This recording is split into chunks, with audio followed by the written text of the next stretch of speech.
l'annonce et les signes du royaume. La parole et les signes dans la vie de Jésus, après chez les disciples, pour nous aujourd'hui, et puis un quatrième point sur la convenance des signes. Donc, dans la vie de Jésus, la parole et les signes, Jésus parlait de bien des manières, pourrait-on dire. On dit que Jésus proclame, qu'il enseigne, qu'il ordonne parfois. On le voit aussi dialoguer avec bien des personnes. Mais selon les évangiles, l'un des premiers traits caractéristiques qui est relevé par les auditeurs de Jésus, c'est qu'il parlait avec autorité. De quoi s'agit-il ? Un premier aspect, c'est, on pourrait dire, l'auto-référencement du discours. Ça donne un peu envie de dormir, mais je vais expliquer. L'une des scènes inaugurales de la vie publique de Jésus dans Marc, c'est l'enseignement à la synagogue de Capharnaüm, au tout début, chapitre 1.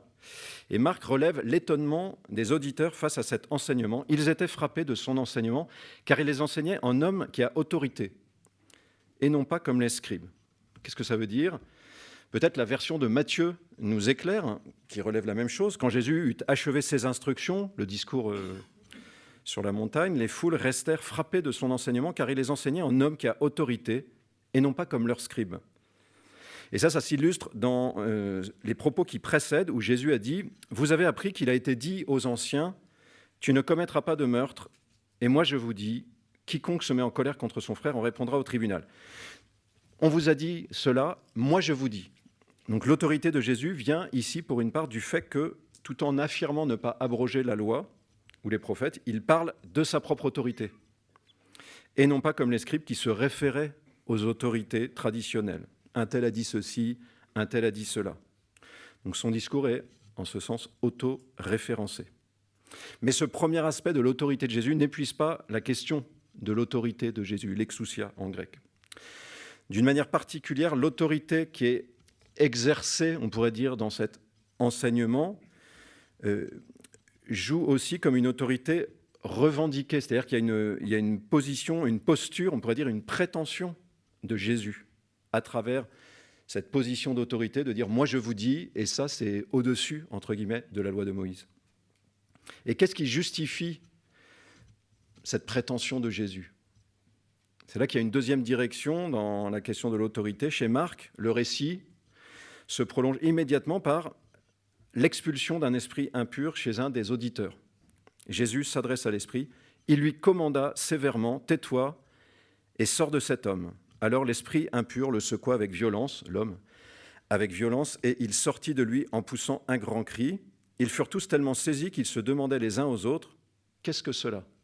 Voilà un enseignement nouveau, premier point, plein d'autorité. Il commande même aux esprits impurs et ils lui obéissent. Donc Jésus a adressé une parole de commandement à l'esprit impur et l'esprit lui a obéi. Et il y a là exercice d'autorité de la part de Jésus. Et donc cette action, cette parole d'autorité, ça joue aussi, à travers le signe qui est donné là, comme une attestation de l'autorité engagée dans l'enseignement, où Jésus dit « moi je vous parle d'autorité ». Je ne sais pas si vous me suivez. C'est que l'efficacité immédiate de la parole adressée à l'esprit impur, elle crédibilise en quelque sorte le registre des paroles antécédentes, celle de l'enseignement nouveau de Jésus.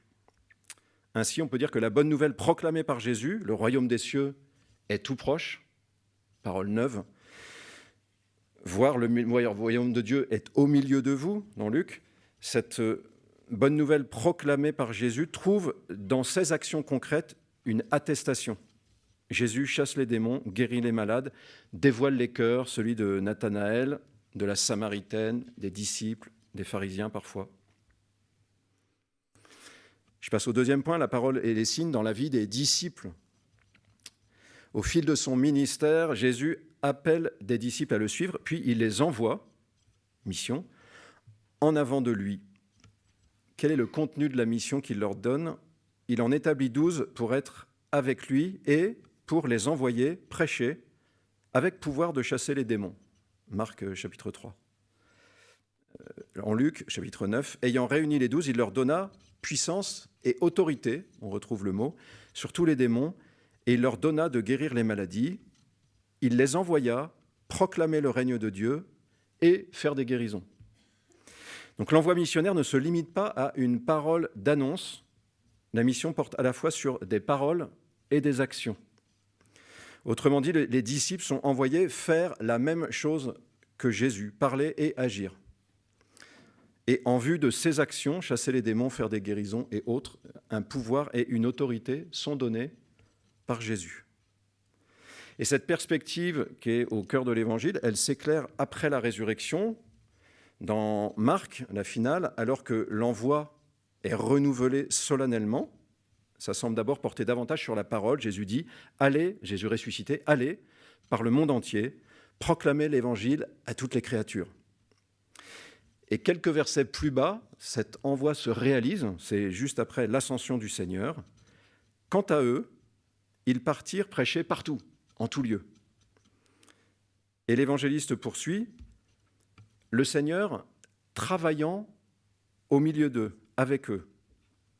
Et on vient de nous dire que Jésus est au ciel, assis à la droite de Dieu, et on nous dit juste après que Jésus, le Seigneur ressuscité, travaille avec ceux qui proclament en tout lieu ici-bas. Vient la question qui peut-être nous intéresse le plus, comment Jésus travaille-t-il, œuvre-t-il ? C'est la toute fin de l'Évangile. Il confirmait la parole dont on vient de parler par les signes qui l'accompagnaient. Donc lorsque les envoyés proclament le royaume des cieux, Jésus donne des signes accréditant ce qu'ils annoncent en manifestant l'avènement du royaume, c'est-à-dire la présence agissante, salvifique de Dieu dans le monde. Ils ne sont pas juste en train de communiquer un message, ils opèrent quelque chose. Paroles et signes, aujourd'hui, je reprends un peu et j'approfondis, on peut peut-être dégager 3 types de signes dans les évangiles. Et l'enjeu de cette typologie que je vous donne, c'est de nous aider, nous, par la lumière des Écritures, à mieux repérer comment Dieu peut agir à travers nos propres actions missionnaires aujourd'hui. Premier type, le signe qui est inhérent, on pourrait presque dire intérieur, à la prédication. Luc, chapitre 12, verset 30. « Cette génération demande un signe. En fait de signe, il ne lui en sera pas donné d'autre que celui de Jonas. » Dans les autres évangiles, le signe de Jonas, c'est plutôt les 3 jours d'enfouissement. Chez Luc, ça porte sur la prédication de Jonas. Jésus continue, « Lors du jugement, les hommes de Ninive se lèveront avec cette génération et ils la condamneront, car ils se sont convertis à la prédication de Jonas. » Et il y a ici bien plus que Jonas. Donc la prédication, on a parlé la parole de proclamation, la parole kérigmatique, la confession de foi chez Thomas, constitue en elle-même un signe, d'une certaine manière. Et quand Jésus dit « il n'y aura pas d'autre signe », il y a quelque chose d'un peu provoquant, mais ça se comprend du fait que la parole d'annonce possède en fait une véritable puissance. Paul, qui a un petit peu de kilométrage missionnaire et qui est assez pragmatique aussi, il a repéré ça, une forme de puissance de la parole. Et donc il l'exprime, c'est son expérience de terrain, il l'exprime en Romains au chapitre 10, l'annonce kérigmatique, ça c'est pas lui qui parle, hein, a la puissance de faire naître la foi. En fait, c'est ça qu'il dit. Le partage d'une opinion n'a pas cette puissance, n'a pas cette virtualité. Comment croire, dit Paul, sans d'abord entendre, et comment entendre sans quelqu'un qui proclame. Et là, c'est le mot de kérigmé, quoi. C'est la parole du début des évangiles dans Matthieu, Jésus qui ouvre la bouche, comme Jean-Baptiste l'avait fait, « Convertissez-vous et croyez à la bonne nouvelle, le royaume des cieux est tout proche. » D'où vient cette puissance de la parole kérigmatique ? En Jean, au chapitre 6, Jésus affirme l'œuvre de Dieu, on pourrait dire le travail de Dieu, si on garde le mot du travail. Le travail de Dieu, c'est que vous croyez en celui qui l'a envoyé. Et donc, à travers la parole de l'évangélisateur, Dieu est à l'œuvre. Un autre passage dans les synoptiques nomme aussi une action spéciale de Dieu dans la parole de témoignage, autre mot que nous avons entendu ces 2 jours, de témoignage de ses envoyés. Lorsqu'on vous livrera, ne cherchez pas avec inquiétude comment parler ou que dire. Ce que vous aurez à dire vous sera donné sur le moment, car ce n'est pas vous qui parlerez, mais l'Esprit de votre Père qui parlera en vous.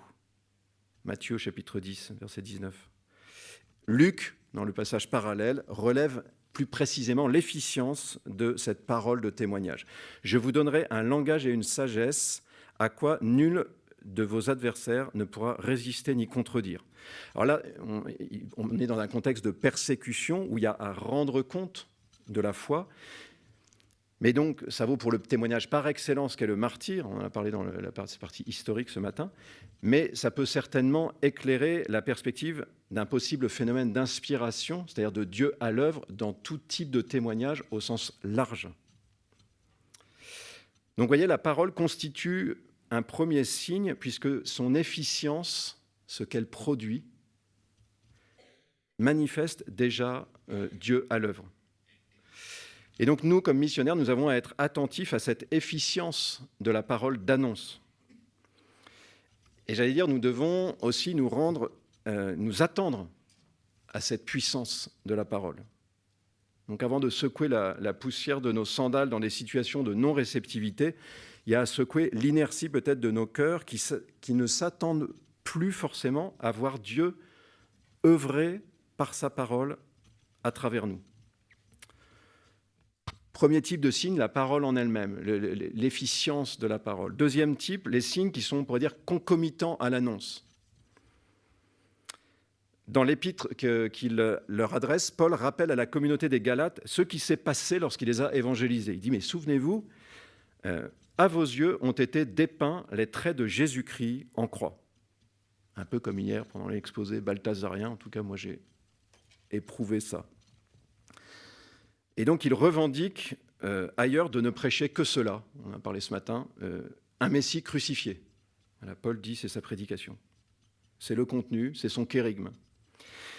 Et que s'est-il passé chez les Galates suite à cette proclamation? Il dit, je vous ai raconté comment Jésus est mort. C'est ça que Paul dit, je vous ai raconté comment Jésus est mort. Vous avez reçu l'Esprit, c'est le verset qui suit. Vous voyez, Paul, il évoque cette manifestation de l'Esprit au sein de la communauté, en posant cette question, est-ce pour avoir pratiqué la loi que vous avez reçu l'Esprit ou pour avoir cru à la prédication, à la parole d'annonce? Réponse, parce que vous avez cru. Et donc c'est intéressant, vous voyez, nous retrouvons le premier effet qui est inhérent à la prédication. Vous avez cru à la parole, donc la parole a fait naître la foi dans votre cœur. Mais Paul nomme un deuxième effet, c'est que l'Esprit est venu. Et si on descend un tout petit peu les versets, ça se clarifie juste ensuite. Celui donc qui vous prodigue l'Esprit, il parle de Dieu, et opère parmi vous des miracles, et il reprend sa question, le fait-il parce que vous pratiquez la loi ou parce que vous croyez à la prédication? Mais donc Paul dit, l'Esprit vous a été donné, et ce qui lui fait repérer ça, manifestement, ou semble-t-il, c'est qu'il y a eu des miracles qui se sont produits à ce moment-là. Vous voyez, bref, le don de l'Esprit à la communauté, Paul l'a repéré parce qu'il y a eu des manifestations de l'Esprit au moment où, entendant la prédication, ils ont cru. Ça ressemble de très très près au récit de la Pentecôte. C'est-à-dire qu'on sait que l'Esprit est là parce qu'il y a eu des manifestations d'Esprit. Les deux choses ne s'identifient pas strictement, mais l'une est signe de l'autre. Donc, vous voyez, il y a l'efficience de la parole qui produit, qui permet à Dieu d'œuvrer la foi. Il y a des signes manifestes de l'action de l'Esprit et qui permettent d'attester que l'Esprit est descendu sur la communauté. Et ce genre d'expérience s'est déroulé ailleurs. C'est ce qui fait dire à Paul, vous voyez, dans sa lettre aux Corinthiens, donc c'est des schémas c'est des choses qui se reproduisent. Ma parole et mon message n'avaient rien chez vous des discours persuasifs de la sagesse. Alors, il faudrait rajouter mondaine, pas de Dieu. C'était une démonstration d'esprit et de puissance. Vous voyez, c'est une manière particulière de parler Paul dit, mon message et ma parole étaient une démonstration d'esprit et de puissance. 1 Corinthiens 2, 4. Ce que Paul raconte aux Galates nous aide à décrypter certains phénomènes qui peuvent se produire lors de discussions, de rencontres missionnaires. Et moi, je me souviens un jour, après une discussion avec un jeune musulman, à qui j'avais raconté comment Jésus était mort, ce que je fais souvent quand je rencontre des musulmans. Il me dit, quand tu parlais tout à l'heure, il y a quelque chose qui bougeait en moi. Et je dis, je ne sais pas ce que c'est, j'ai jamais eu ça. J'avais juste raconté la mort de Jésus, c'est-à-dire, comme dit Paul, j'ai dépeint à vos yeux Jésus crucifié. pas plus compliqué que ça. Et moi, je le crois, vous voyez, l'Esprit s'est manifesté pour lui à travers un phénomène sensible que lui peut repérer en disant « j'ai jamais eu ça, c'est pas du connu ». Hier soir, je suis parti en mission de rue, alors que je n'avais pas fini de préparer, mais je me suis dit, bon, il va falloir quand même leur servir des produits frais, je ne doutais pas qu'il se passerait quand même quelque chose. Nous avons rencontré un jeune homme qui ne sait pas encore comment choisir entre islam et christianisme. Son père est musulman, sa mère est chrétienne, et les deux lui disent, il faut que tu choisisses, et lui dit, je ne sais pas. Discussion très laborieuse, je dirais très peu de moyens, de conceptualisation et tout, c'était très très laborieux. À la fin, on lui propose de prier pour lui, il était très, très preneur. Et en partant, je lui demande si ça va. Et il me dit, j'ai le cœur qui me fait mal. Il me dit, ça tape là, ça tape. Il dit, j'ai jamais ça. Voilà. Et il y avait mon binôme qui était avec moi, il me dit, là, on aurait dit un joueur de boxe qui venait de se prendre un KO debout.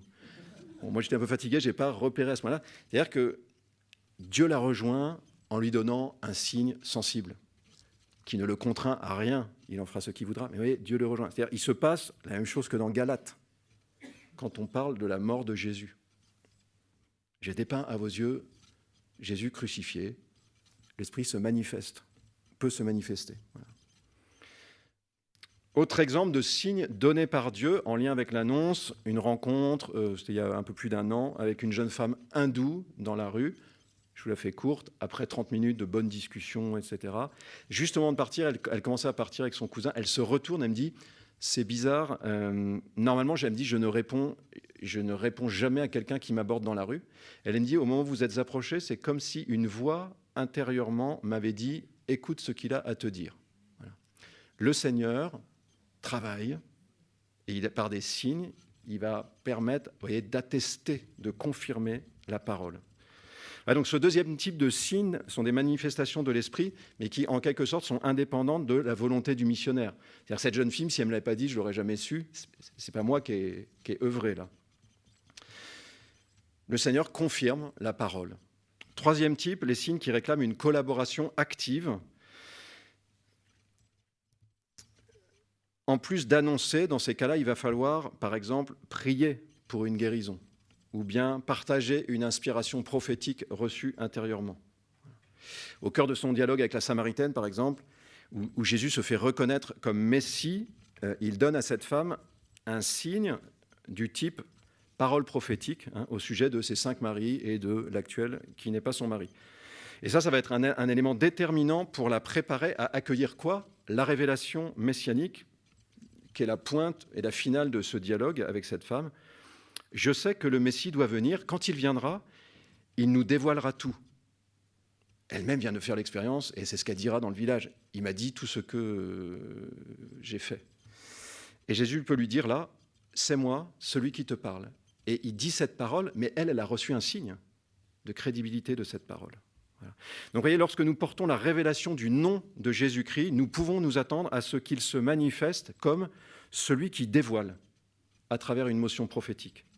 De la même manière, lorsque nous portons la révélation du nom de Jésus, Dieu sauve, nous pouvons nous attendre à ce qu'il se manifeste comme celui qui guérit, la guérison étant, comme l'a dit Monseigneur Rouget hier, signe prophétique du salut annoncé. Vous voyez, dans ce cas-là, le signe ou l'émergence du signe va réclamer une collaboration active, c'est-à-dire qu'il va falloir risquer une parole prophétique. Il va falloir proposer de prier pour la guérison, c'est-à-dire qu'il va falloir collaborer, travailler avec.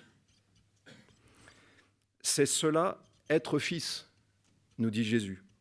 Et je vous livre mon mantra missionnaire.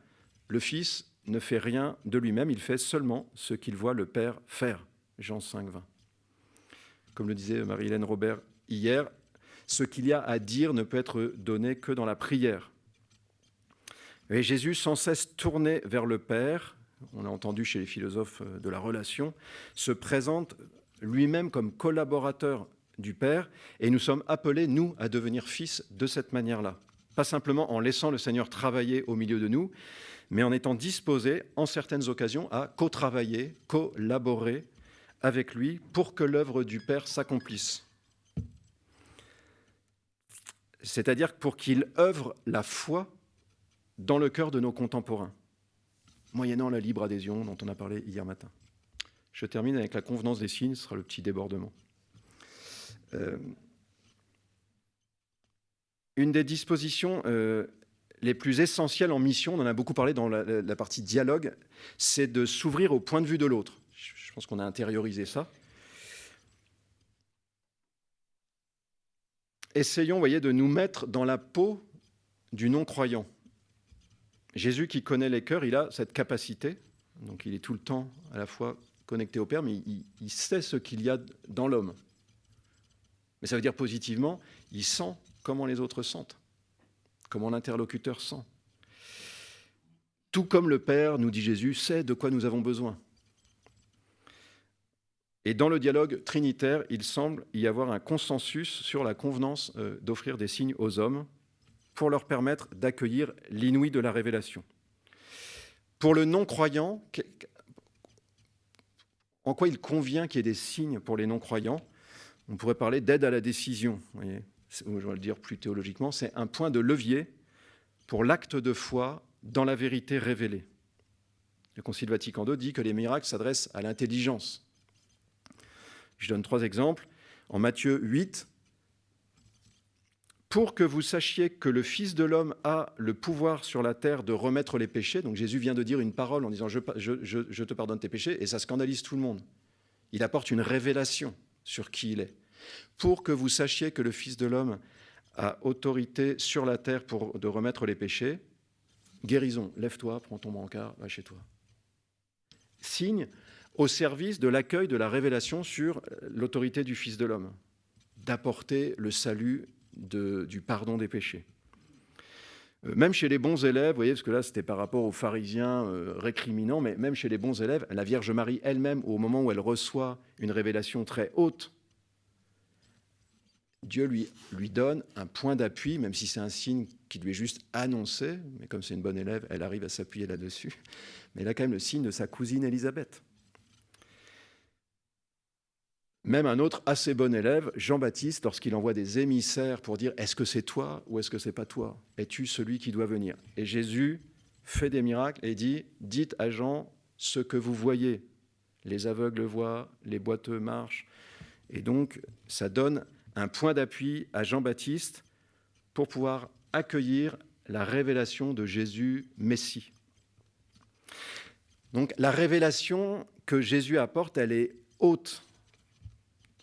Et moi, me reviennent souvent en tête combien de musulmans avec qui j'ai eu des bonnes discussions et qui, au bout de 30 minutes, me disent « Mais comment ça se fait que toi, tu puisses croire que Jésus est Fils de Dieu ?» Et pour moi, c'est inacceptable. Il faut le sentir, ça. C'est inacceptable. C'est irrecevable. Pour les hommes, c'est impossible. Et la première fois que quelqu'un dit à Jésus « Tu es le Messie, le Fils du Dieu vivant », Jésus dit « Dieu est en train d'œuvrer en toi ». Donc il dit « Heureux es-tu, Simon, fils de Jonas, c'est pas la chair et le sang qui t'ont révélé ça, c'est mon Père qui est aux cieux. » Tu as fait l'objet d'une révélation. Quand Paul va adhérer à la foi, dans Galates, qu'est-ce qu'il dit? Il dit « Dieu qui a daigné révéler en moi son Fils ». Sainte Thérèse de Lisieux, vous voyez, patronne des missions, elle a cette intention précise qui a été évoquée ce matin. Elle a voulu communier à la table des pécheurs. Mais pas juste, non, on mange ensemble. Elle a communié mystiquement, c'est-à-dire qu'elle a entendu en son âme, de manière permanente à un moment de sa vie, les voix du néant. Vous voyez, elle est entrée dans cette séparation d'avec Dieu, on pourrait dire affective. Elle a senti ce qu'est le point de vue du non-croyant en son âme. Voilà, donc vous voyez, il y a des coordonnées mystiques, on pourrait dire, à entrer dans le point de vue de l'autre. Combien plus, on en a parlé hier, combien plus les signes conviennent dans une culture relativiste, celle de la subjectivité transcendantale ou, mieux, du sujet autotélique, si vous vous souvenez d'hier. Voilà. Cette culture blessée par l'athéisme, combien plus est-ce qu'il y a besoin d'offrir des signes? C'est vraiment la fin, là. Vous voyez, offrir des signes pour confirmer la parole, ça relève de la miséricorde divine. C'est ça que nous devons sentir si nous entrons dans le point de vue de l'autre. Parce que la miséricorde divine, elle va favoriser l'accueil de la vérité par des intelligences fragiles ou même blessées. Je reprends la phrase, je la cite de mémoire de ce matin, qui m'a beaucoup marqué, de Lubac. Comme il faut être indulgent avec les hommes. Manquer d'indulgence, c'est manquer de justice. Et je pense que l'abaissement de Dieu, par-delà la parole d'annonce jusque dans des signes, c'est une forme d'indulgence que Dieu fait. Et si nous manquons cette perspective, je pense que nous manquons de justice, c'est-à-dire de ce qui est dû à des âmes blessées.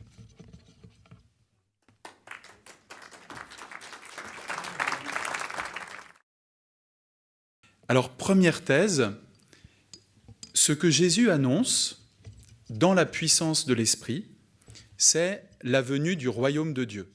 Ce que Jésus annonce dans la puissance de l'Esprit, c'est la venue du royaume de Dieu. Il se trouve que les grands travaux sur l'exégèse biblique de la fin du XIXe, de tout le XXe siècle, du début du XXIe siècle, ont permis de redécouvrir un élément essentiel. Ce que Jésus fait dans sa mission, ce que Jésus annonce dans sa mission, c'est le royaume de Dieu. Le centre de la mission du Christ, c'est d'annoncer le royaume. Le Christ ne s'annonce pas lui-même. Ce qu'il annonce, c'est que le royaume de Dieu, et c'est pas facile de traduire le verbe, que le royaume de Dieu est proche, que le royaume de Dieu est en train de s'approcher, que le royaume de Dieu a commencé à s'approcher. Le verbe de l'Évangile dit tout ça. Et ça se vérifie, comme Étienne l'a dit, autant dans sa prédication que dans les signes qu'il donne.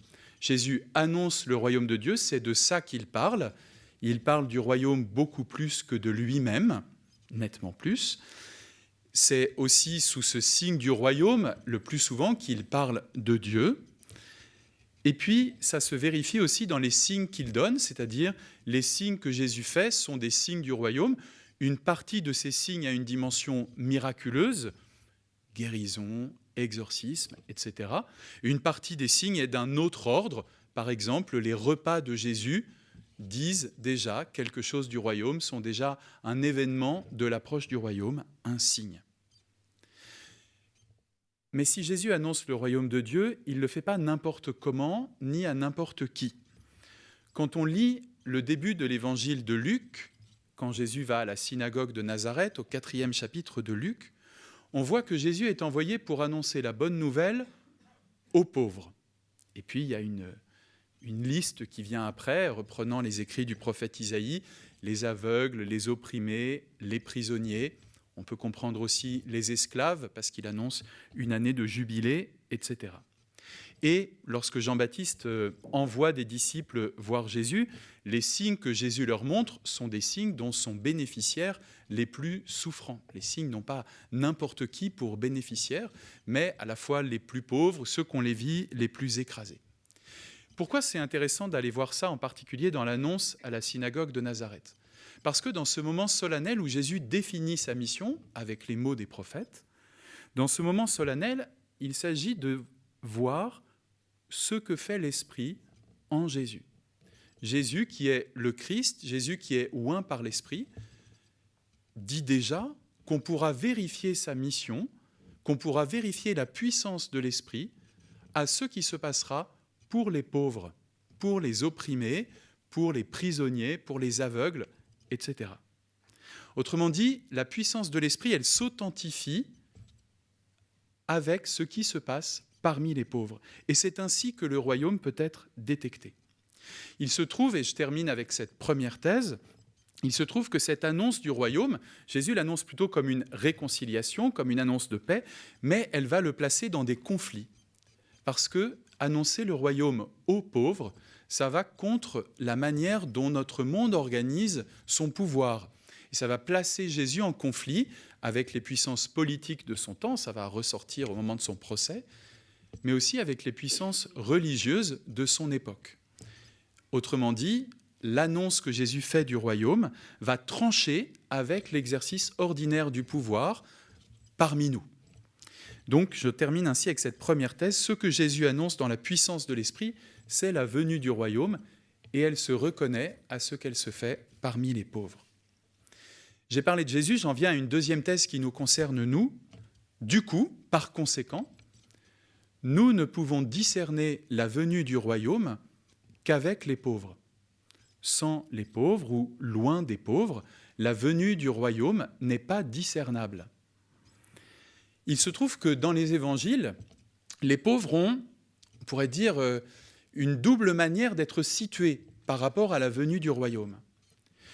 Ils en sont les bénéficiaires. Ça se voit notamment à travers les signes. Les signes de Jésus bénéficient très largement à ceux qui sont les plus pauvres et malades ou exclus, et parfois, souvent, en fait, tout ça ensemble. Ils sont les bénéficiaires aussi assez souvent de son enseignement. On pourrait se demander ce qui fait que des gens quittent tout, passent la journée à suivre Jésus, ont faim après l'avoir longuement entendu, etc. Manifestement, il y a aussi parmi ceux qui courent derrière Jésus beaucoup de pauvres. Ils sont les bénéficiaires des signes du royaume, de l'annonce du royaume, de la venue du royaume. Mais pas seulement.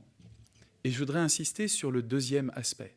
Ils sont aussi ceux qui authentifient la mission de Jésus, ceux qui authentifient la venue du royaume, parce qu'ils en sont les premiers bénéficiaires, parce qu'ils en sont même les bénéficiaires directs. Alors, les plus pauvres sont ceux qui voient que ce que Jésus annonce, en effet, c'est une bonne nouvelle, que ce que Jésus annonce, en effet, c'est la miséricorde de Dieu en train d'être réelle devant eux, parmi eux et en eux. Ils le voient très bien, alors que pour d'autres, ce qu'annonce Jésus est une menace, un mensonge, une fausse prophétie, etc. Les pauvres qui sont à la fois les bénéficiaires de la venue du royaume et les témoins, ceux qui authentifient la venue du royaume, sont les pauvres au sens biblique du terme, c'est-à-dire que dans les Écritures, le terme pauvre désigne de façon directe ceux qui sont, disons, concrètement pauvres, réellement pauvres, ceux qui sont vraiment pauvres. Voilà. Nous nous sommes habitués à spiritualiser l'usage du terme pauvre ou pauvreté. Dans la Bible, les pauvres sont ceux qui sont courbés, ceux qui ploient sous le poids de l'existence. On pourrait dire à la fois ceux qui sont condamnés à la survie, ceux pour qui la survie est une difficulté concrète et immédiate, et aussi ceux qui sont opprimés ou écrasés par d'autres. La pauvreté n'est donc pas une sorte de hasard, vous voyez, un état de fait malheureux qui tombe sur certains un peu par hasard. C'est quelque chose de mauvais que nous avons, nous les êtres humains, installé dans l'histoire. Et précisément, ceux qui sont ainsi dans cette situation qui est mauvaise, que Dieu n'a pas voulu, ce sont eux qui bénéficient de la venue du royaume, de la transformation du monde par la venue du royaume, ce sont eux qui l'authentifient, et ce que la Bible fait, c'est de ne pas les masquer. La Bible fait partie des rares écrits qui n'a pas oublié les pauvres. La Bible fait partie des rares façons de raconter l'histoire dans les grands textes de l'humanité, qui ne met pas seulement en avant des héros, mais qui fait entendre les pauvres, qui montre les pauvres, qui a gardé leur voix dans les psaumes, etc. La Bible n'invisibilise pas les pauvres, contrairement à nos manières d'habitude de construire des royaumes, de penser l'histoire, etc. De la même manière, quand nous parlons de la mission ou du royaume, nous ne pouvons pas, je crois, invisibiliser les pauvres. Dès lors, la vérification de notre mission à la suite du Christ, il me semble qu'elle se fait nécessairement en lien avec les plus pauvres, à la fois destinataires de l'annonce, témoins de son authenticité, et aussi, on peut dire, acteurs de son intelligence, parce qu'avec eux, nous apprenons aussi à comprendre ce que ça veut dire que le royaume de Dieu est en train de s'approcher, a commencé à s'approcher. C'est-à-dire qu'encore aujourd'hui, comme au temps des Écritures, comme au temps du Christ, encore aujourd'hui, les pauvres sont ces veilleurs qui veillent sur la venue du royaume, à la fois parce qu'ils l'attendent, parce que l'injustice dont ils sont les victimes fait qu'ils ont besoin de cette transformation du réel en accord avec la parole de Dieu. Ils ont besoin que Dieu fasse, y compris à travers des êtres humains, mais veilleurs pas seulement parce qu'ils attendent, mais veilleurs aussi comme ces veilleurs qui voient quelque chose arriver, qui le disent, qui le partagent et qui le célèbrent. Les veilleurs qui attendent, et les veilleurs qui reconnaissent et qui appellent d'autres à reconnaître avec eux. Voilà donc pour la deuxième thèse qui était que nous ne pouvons discerner la venue du royaume qu'avec les pauvres, et sûrement pas en tout cas sans eux ou loin d'eux. La troisième thèse est une conséquence. Alors, notre mission, la mission confiée à l'Église, notre mission de disciples du Christ, elle a un contenu qui est social et spirituel. Ou plutôt, je précise, elle a un contenu indissociablement social et spirituel. C'est sur ce point que je voudrais insister, à quel point dans notre mission, la dimension la plus évidemment spirituelle et la dimension la plus évidemment sociale ne sont pas séparables. Quand il a écrit La joie de l'Évangile, au début de son pontificat, le pape François a dit, c'est au numéro 180, que la proposition missionnaire n'est pas seulement la vie personnelle avec Dieu. Il n'a pas dit que la proposition missionnaire n'était pas la vie personnelle avec Dieu. Il a dit pas seulement. La proposition missionnaire n'est pas seulement la vie personnelle avec Dieu, c'est le règne de Dieu. Règne ou royaume, c'est le même terme dans l'Évangile. Autrement dit, nous sommes invités à proposer le royaume avec cette dimension du royaume qui vient en premier pour les pauvres et qui est reconnue par eux. Pour la mission, il me semble que ça signifie que nous n'avons pas à nous préoccuper d'exercer seulement la charité. Vous savez, parfois, on se dit qu'il faut se souvenir que dans la mission ecclésiale, il y a cette dimension de la charité. Le problème de parler ainsi, c'est que ça met beaucoup l'accent sur les missionnaires, ça met beaucoup l'accent sur ceux qui sont envoyés, sur leur disposition à eux et sur ce qui se passe en eux. On peut rester ainsi centré sur ceux qui sont ainsi envoyés. Je ne dirais pas qu'il suffit d'être animé par la charité, je dirais qu'il fait partie de notre mission de servir effectivement le royaume. Ce qui invite à nous demander ce qui se passe réellement pour les pauvres dans notre mission, ce qui se passe réellement pour les pauvres quand nous sommes envoyés en mission, et pas seulement de sonder ce qui se passe dans notre cœur à nous. S'il est vrai que le royaume vient comme un renouvellement de la réalité, alors ce renouvellement ne peut pas se limiter à nos sentiments spirituels. Cela suppose donc que nous puissions être avec les plus pauvres et attentifs à leur libération réelle. C'est-à-dire qu'il y a dans notre mission quelque chose qui demande non pas seulement de partir d'un centre pour aller vers les plus pauvres, mais aussi d'être attentif à ce dont eux ont besoin d'être libérés, ou bien leur combat quotidien. Et je dis bien combat parce que tenir debout, trouver ce qu'il faut pour nourrir ses enfants, défendre sa dignité, être entendu par un juge, etc., c'est vraiment un combat quotidien. Et c'est vrai dans un pays en paix comme le nôtre, ça l'est encore davantage lorsque la guerre est déclarée dans un certain nombre de pays du monde. Il se trouve que les pauvres, eux, savent assez bien, lorsqu'ils parlent de Dieu, en fait savent même très bien, à quel point la confiance en Dieu et le travail pour la justice sont absolument liés, indissociablement liés. Quand on échange avec les plus pauvres, quand on chemine avec eux dans l'Église, il n'y a pas d'un côté la foi et de l'autre la libération, le relèvement, le chemin pour s'en sortir, etc. Les deux sont absolument liés. Il n'est pas possible de les séparer.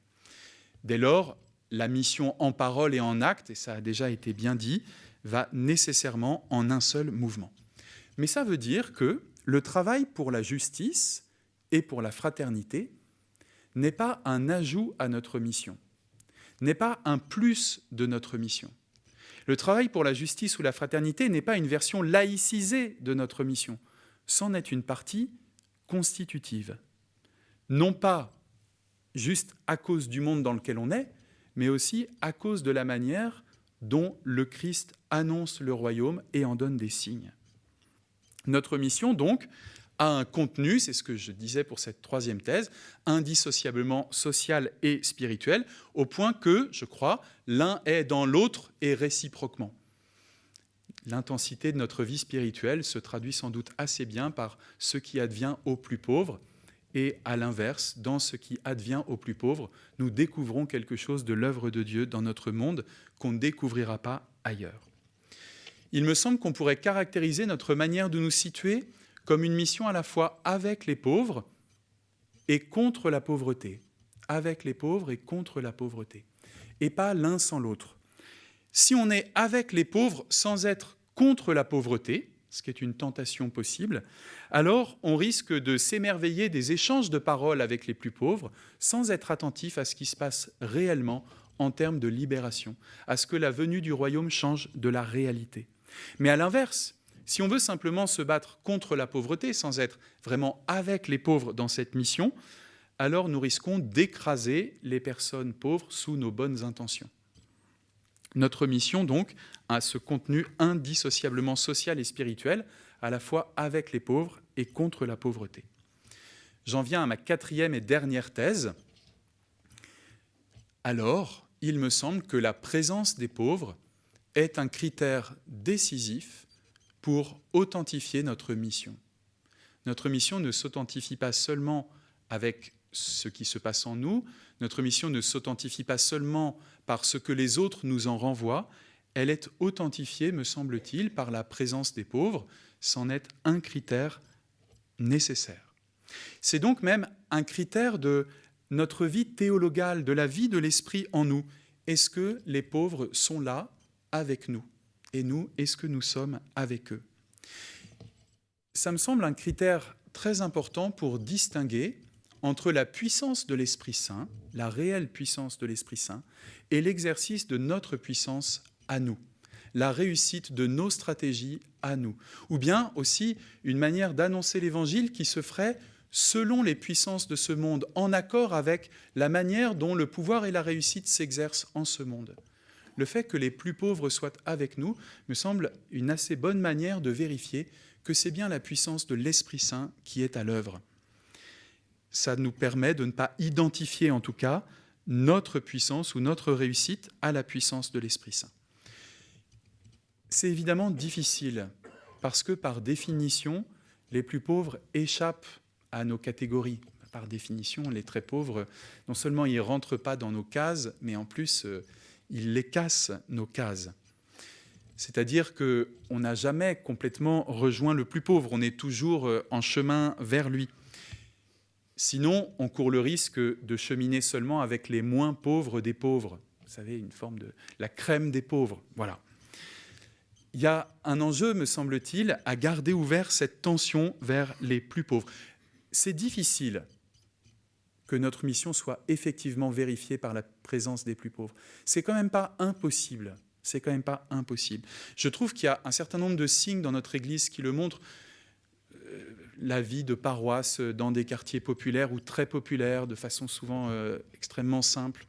Je pense aussi à des groupes bibliques au Secours catholique, où voilà, des personnes qui se retrouvent à partir du combat contre la misère et qu'elles vivent au quotidien avec les difficultés, les galères du quotidien, se retrouvent pour scruter les Écritures et se retrouvent dans la durée ainsi pour cheminer avec les Écritures. Un certain nombre d'ailleurs font souvent un chemin d'initiation chrétienne. Je pense à des parcours appropriés, au parcours Jean-Baptiste par exemple, qui a été développé par l'APA ou bien d'autres. Voilà. Ce n'est pas impossible quand même que notre mission soit effectivement vécue au contact des plus pauvres, mais ce n'est pas facile, ça c'est certain. Il me semble que cette tension, ce chemin vers les plus pauvres, est le signe que notre mission est vraiment adressée à tous et pas seulement à ceux qui nous ressemblent, y compris socialement. Le fait que notre mission soit adressée à tous, ici je reprends une idée de Joseph Wrezinski, veut dire que selon moi, on ne peut pas commencer la mission par les gens les plus proches et puis espérer qu'ensuite elle s'étendra à ceux qui sont le plus loin ou à ceux qui sont le plus loin de notre monde commun. Parce que précisément, ils ne rentreront jamais dans les cases de ceux qui nous ressemblent. En revanche, nous sommes appelés à aller vers les plus pauvres dès le départ, à placer cette orientation ou cette priorité dès le départ. Et alors, je suis assez convaincu, et il me semble qu'un certain nombre d'expériences le montrent, quand on commence par essayer de chercher le plus pauvre, étonnamment, il y a de la place pour tout le monde. Étonnamment, il y a de la place pour tout le monde. Il y a donc une manière de calibrer nos discours missionnaires et nos conceptions de la mission qui ne place pas la priorité aux plus pauvres comme quelque chose qui vient au bout du bout, comme une sorte d'extension, un peu comme si on leur réservait un tabouret au fond de la salle, mais quelque chose qui est organique dans le déploiement de la mission. Je termine ainsi Le royaume de Dieu n'est pas seulement pour les plus pauvres. Le royaume de Dieu, il est pour tous. Mais il est d'abord pour les pauvres. Le royaume de Dieu est pour tous parce que le royaume de Dieu est pour les pauvres. Sinon, finalement, au bout du bout, il y aurait toujours des pauvres oubliés du royaume. C'est le contraire. Le royaume de Dieu est pour tous parce qu'il est pour les pauvres. L'annonce, la mission que nous avons reçue est destinée à tous, mais je crois qu'elle a besoin, elle aussi, de passer d'abord par les plus pauvres. Merci de m'avoir écouté. Alors, vous avez pu vous écouter mutuellement. Qu'est-ce qui vous vient qu'est-ce que vous auriez envie de souligner du propos de notre ami voilà, puisque vous avez eu l'occasion de vous écouter mutuellement. Mais que les choses se tiennent, même si on a chacun parlé d'un aspect différent. Mais il y a une phrase qu'on n'a pas reprise, mais dans laquelle il est dit justement que la bonne nouvelle est annoncée aux pauvres, vient en conclure l'énonciation des signes qui sont offerts. Donc, je pense que c'est un peu ça qu'on peut entendre, c'est-à-dire qu'il y a vraiment une complémentarité, et donc il faut essayer de, comme souvent, d'être lucide sur nos angles morts, c'est-à-dire on peut avoir des zones un peu de fragilité. La parole qu'on vient d'entendre, moi ça me réveille toujours en me disant, là je suis en train de me dire, est-ce qu'en mission, moi je fais beaucoup de missions de rue parce que c'est mon travail, je peux payer très cher mais quand même. Et est-ce que typiquement, mais c'est intéressant parce qu'il y a quelques jours, quelqu'un m'a un peu challengé là-dessus en me disant, mais est-ce que tu vas voir des gens en situation spécifique? Donc ça c'est un peu du langage interne de gens qui sont dans le... Elle me dit, des gens, c'était une Italienne, elle m'a dit, des gens sous crack, des gens qui sont alcoolisés et tout. Et c'est vrai que parfois on resserre un peu en disant, bah non, quelqu'un qui est sous crack ou quelqu'un qui est bourré au hall, ça va pas être très concluant pour une mission. Voilà. Et après cet entretien, le soir, je sors, j'interpelle un type, et il était en train de picoler, mais je l'avais pas vu. Et donc il était déjà bien alcoolisé. Et il nous explique qu'il fumait du shit tous les soirs et qu'il se droguait. Donc je me suis dit, bon, il y a un appel à ne pas, à réélargir et à rejoindre aussi les gens voilà, vraiment des grandes pauvretés, de détresse humaine, quoi. Oui, moi je dirais aussi que, en parlant de signes pour les pauvres, il me semble que les signes qui viennent parmi les pauvres, en fait, sont des signes pour tous. C'est-à-dire, c'est pas seulement les pauvres qui sont concernés par les signes dont ils sont les bénéficiaires et qu'ils authentifient aussi. Et il me semble qu'il y a là quelque chose, quand on entend le témoignage de personnes qui ont connu la misère ou la précarité, on le sent bien. C'est-à-dire, il y a quelque chose qui nous rejoint au plus profond de notre humanité commune et qui nous met en route aussi vers ceux ou celles qu'on aurait pu oublier. Et puis, alors, est-ce qu'il faut aller annoncer l'évangile à ceux qui sont en train de boire dans la rue ou à ceux qui sont sous crack, etc. Je pense que c'est une question pas simple parce que, par exemple, quelqu'un qui est sous l'emprise de la drogue assez fortement, la communication n'est pas ultra facile, on peut le dire comme ça. Mais je pense que ça dit aussi la place des médiations dans notre annonce. C'est-à-dire notre mission, elle est quelque chose de la surprise d'une parole qui vient et qui fait jaillir la foi là où on ne l'attendait pas. Et puis elle est aussi de la patiente mise en place de médiation pour accompagner les personnes. Et voilà, dans notre Église, je crois qu'on peut dire qu'il y a vraiment les deux, quoi, et c'est heureux. Et de nouveau, vous avez pu vous écouter mutuellement. Est-ce qu'il y a des choses qui vous ont plus chatouillé dans le propos que votre confrère a pu déployer? Moi, mais je pense que c'est une sensibilité personnelle. Moi, ce qui me rassure toujours, c'est quand tout le monde est là. Ouais, donc, je ne suis pas forcément... je dirais, je sens, mais que le bon Dieu ne me demande pas d'aller m'occuper de personnes en particulier, mais précisément de faire de l'indifférenciation, quasiment. Et donc, c'est vrai que mais moi, j'entends plutôt que toi, le bon Dieu, te rend attentif à autre chose. Mais du coup, quand j'entends... même si j'entends le fait de peut-être un point d'attention sur moi je dirais plutôt pas d'angle mort. Enfin, moi, ce qui m'aurait chatouillé un peu, c'est ou à quoi je serais peut-être pas d'accord, pas d'angle, donc ne pas avoir d'angle mort, donc ne pas laisser des gens de côté, mais dire que systématiquement pour tout le monde, il y a une priorité faut viser les pauvres et que par là tout le monde va venir. Ça, j'interroge un peu cette perspective-là, ouais. Parce que je pense que ça a aussi du sens c'est ce qu'on vit dans les paroisses, c'est précisément il y a une forme d'indifférenciation où tout le monde a une place, je dirais, la même, indifféremment d'un statut.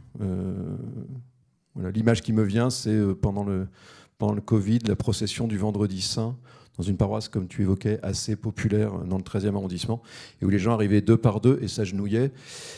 Et il y avait vraiment, tout le monde était là. C'est-à-dire qu'il y avait vraiment un peu bobo parisien qui peut s'offrir des appartements dans le 13e au prix du marché, et puis des gens qui sont très très assistés et qui tirent le diable par la queue financièrement, et qui sont vraiment dans le dur, souvent des personnes. Et ces gens-là étaient ensemble au même titre, et il n'y avait pas une attention prioritaire sur les deuxièmes. Voilà. Donc là, je dirais, ce sera un peu peut-être ma question, pardon, je m'exprime mal, mais ça veut dire, il y a aussi une grâce particulière dans l'Église de tout le monde reçoit la même chose, voilà, en même temps. Alors, je n'ai pas essayé de dire que si on s'occupe d'abord les plus pauvres, alors tout le monde va venir. J'ai dit, si on s'occupe des plus pauvres, il y a une place pour tout le monde. Mais il est évident que si on dit que dans la mission, les plus pauvres ont une place particulière, alors il y a des gens que ça va choquer. Alors il y a des gens qui préféreront adhérer à la manière dont le pouvoir et la réussite s'exercent dans notre monde, plutôt que ce voisinage-là. Et je voudrais quand même faire observer que Jésus meurt sur la croix, en grande partie parce que sa manière d'annoncer le royaume est irrecevable pour les puissants. Et donc, quand on parle de la croix du Christ, je crois que c'est important de faire attention, pas seulement à l'effet de salut qu'elle produit, mais aussi à comment est-ce que Jésus en est arrivé là. Et il en est arrivé là parce que il annonce l'évangile aux pauvres, en effet, de façon privilégiée. Ses contacts avec les lépreux, avec les prostituées, etc., posent un certain nombre de problèmes à un certain nombre de gens. L'image de Dieu qu'il donne est choquante, et donc c'est la croix. Donc je pense qu'en effet, si nous prenons ainsi l'annonce du royaume aux pauvres au sérieux, il y a des gens que ça va rebuter, et même il y a des gens que ça rebute déjà. Mais ce que je dis en revanche, c'est que ça maintient une place pour tout le monde. Le pape François a beaucoup prêché, annoncé, rappelé à quel point la piété populaire était une voie d'accès fondamentale au salut de Dieu, et peut-être dans des périodes où ça avait été moins annoncé. Enfin, il est un peu, même si Jean-Paul II était présent aussi, Benoît XVI, ainsi de suite. Comment ça résonne avec vos propos respectifs ? Je veux bien répondre en premier. Ouais. Alors pour moi, là, c'est vraiment, on peut dire, un terrain de rencontre entre nos deux points de vue. L'attention, en effet, à la piété populaire, si on veut bien la comprendre à partir de l'histoire des personnes, c'est-à-dire pas simplement comme les gens vont ici, les gens font cela, donc c'est ça qui marche, mais si on veut bien faire attention à comment les gens cherchent le salut et comment les gens en effet trouvent le salut à travers des pratiques, etc. Et je pense que c'est utile d'y faire attention parce que ça rappelle à ceux qui sont sensibles à la justice que l'attention à la prière des pauvres, l'attention à la soif spirituelle des pauvres ne vient pas après le sens de la justice ou pas après la soif de la justice. Ce n'est qu'un même mouvement. Et à l'inverse, ça rappelle à ceux pour qui l'adhésion explicite au Christ va être le centre, que les plus pauvres arrivent un peu comme des braconniers. C'est-à-dire dans la piété populaire, à la fois ils viennent vers la prière commune de tous dans l'Église, et à la fois par des manières particulières, par des chemins particuliers qui sont marqués par l'empreinte de leur galère et de leur souffrance. Et du coup, je pense que l'attention à la piété populaire, c'est vraiment un terrain, disons, sur lequel des perspectives comme ça différentes peuvent se rencontrer. Merci. Derrière le mot populaire, il y a le mot peuple. Et donc, pour moi, c'est cette perspective de qu'est-ce que l'Église dans son entièreté porte comme expression de la foi. Voilà. Donc, ça me paraît juste normal. Enfin, c'est un retour, pour moi, c'est un retour à la normale, quoi, de dire valoriser la piété populaire, c'est-à-dire l'expression du peuple de Dieu. C'est-à-dire qu'il y avait peut-être eu un moment où Ouais, où il y a eu peut-être une privation qui a été faite, peut-être par les clercs à un moment d'expression portée par le peuple. Mais pour moi, c'est un peu, enfin, même s'il y a justement les plus pauvres, même si faut je sais pas comment qualifier, parce que à chaque mission de rue, je rencontre des gens et il y a toujours un moment où je me dis, on rencontre vraiment des pauvretés. Enfin, le jeune qui était entre islam et christianisme hier, je pense que c'est quelqu'un qui est quelqu'un de très modeste, quoi. Donc je pense que ça rentre quasiment dans la catégorie, mais il est introuvable, quoi. C'est-à-dire qu'il est rencontré comme ça, quoi. Donc c'est une composante du peuple. Ouais. Par mon ministère, je suis amené à rencontrer souvent des personnes pentecôtistes évangéliques, donc très marquées par une prédication de puissance, avec des signes qui sont évidemment vus comme des signes de salut. Enfin, on attend que Dieu nous sauve, avec énormément de conversions. Mais il y a malgré tout un public qui vit extrêmement difficilement ce type de pastoral, ce sont les personnes en souffrance psychique. Parce que la personne en souffrance psychique est celle qui justement attend un signe de puissance, qui parfois arrive, mais quand même globalement en général ne vient pas. Alors, est-ce que vous auriez un peu des propositions ou des éléments à donner sur ce sujet-là ? La question, c'est comment des personnes en fragilité psychique peuvent vivre cette pastorale? Ouais. Pour voir exactement à quoi on fait allusion, le monde évangélique, on l'a entendu ce matin, est assez vaste. Évidemment. Donc il y a beaucoup de réalités. Moi, ce qui me vient en tête, mais c'est un tout petit aspect dans la question, c'est que c'est vrai que si on parle de guérison, par exemple, une guérison, c'est peut-être ça que tu es en ligne de mire, une guérison psychique est sans doute peu fréquente, mais je ne sais pas qui parmi nous a déjà prié pour une guérison psychique. Donc en fait, si on ne prie jamais pour ça, c'est peut-être normal qu'on n'en voit jamais. En revanche, non, mais je dis ça en fait assez sérieusement. C'est-à-dire, en fait, il y a un moment où s'il n'est pas du tout dans notre pratique, c'est juste normal que ça n'apparaisse jamais. Mais quelqu'un qui pratique pas mal les prières de consolation et de libération m'avait dit que ce qui était toujours, en tout cas, accessible pour des personnes en fragilité psychique, on peut prier pour une guérison. Je ne dis pas qu'on peut toujours avoir, mais le point, c'est qu'on peut toujours prier pour une consolation pour ces personnes qui ont souvent, en fait, portent une énorme blessure du regard qui a été porté sur eux et qui s'accumule au fil d'une vie entière. Voilà, donc c'est quelqu'un qui a une longue pratique de la consolation, libération, et qui m'a dit ça, c'est vraiment quelque chose qu'on peut très particulièrement offrir. Et il m'a dit, on voit vraiment des transformations, quoi. C'est-à-dire des personnes chez qui, tout à coup, je dirais toute la manière dont la plaie, c'est comme envenimée, c'est pas le bon mot, c'est infecté, voilà, du fait du regard des autres, peut là être vivre. Il peut y avoir une visitation par Dieu, quoi. Moi, je dirais deux choses. D'abord, si on prend vraiment au sérieux la souffrance des autres, ou la place de la souffrance dans notre humanité, effectivement, ça va mettre des limites à la puissance telle que nous l'imaginons. Et donc, la souffrance psychique en particulier nous interroge parce que les gens, ils entendent des voix, parce que les gens eux-mêmes ont très très soif de quelque chose de miraculeux. Ils ont souvent tout tenté, un peu comme ces personnages de l'Évangile qui ont tout tenté. Voilà. Et donc, il y a un moment où il ne s'agit pas forcément d'être un faux médecin de plus, parce qu'elles en ont déjà rencontré beaucoup, mais de prêter attention à la personne, en fait, juste. Voilà. Et la deuxième chose, c'est que